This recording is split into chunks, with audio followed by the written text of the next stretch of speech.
گاؤں میں ایک بڑھیا رہتی تھی۔ اس کا ایک کامچور بیٹا تھا۔ شہی بگاڑنے میں بہت ماہر تھا۔ اس کو شیخ چلی کے نام سے پکارا جاتا تھا۔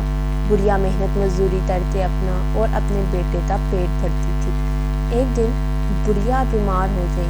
گھر میں کھانے کو کچھ نہ تھا۔ رات کو ماں بیٹا دونوں نے فاتح کیا۔ اگلے دن ماں نے کہا، اب تم کچھ کام کرو، جنگل سے لکڑیاں ہی لا کر بیچ دیا کرو تاکہ گزر اتار ہو سکے۔ شیخ چلی نے جنگل کی راہ لی۔ جو درخت اس کے راستے میں آتا وہ اس سے پوچھتا، میں تجھے کاٹ لوں یا نہیں؟ کسی درخت نے بھی اس کا جواب نہ دیا۔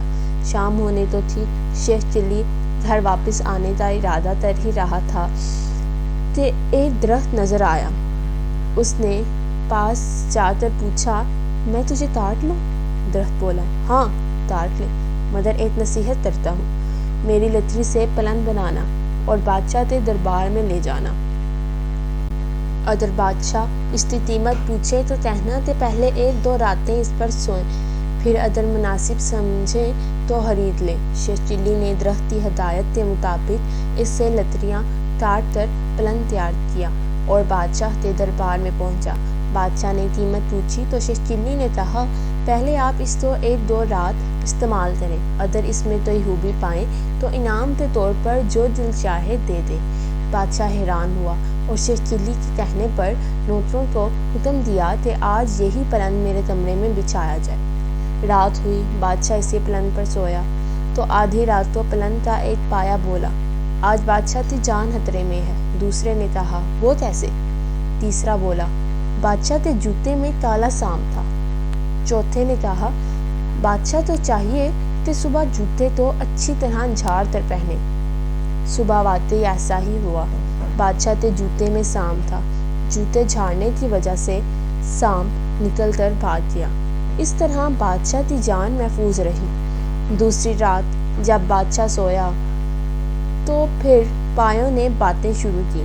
ایک بولا کہ تم پلنگ تو سنبھال کر رکھو، میں کچھ خبریں جمع کر لوں۔ تینوں پایوں نے پلنگ کو تھامے رکھا۔ چوتھا واپس آیا تو اس نے خبر سنائی کہ بادشاہ کا وزیر سازش کر کے بادشاہ کو ختم کرنے کے بارے میں سوچ رہا ہے۔ پھر دوسرا پایا گیا اور خبر لایا کہ بادشاہ کی بیوی وزیر سے مل کر بادشاہ کو زہر دینا چاہتی ہے۔ تیسرے پائے نے تجویز پیش کی کہ بادشاہ تو چاہیے کہ وزیر کو مروا دے۔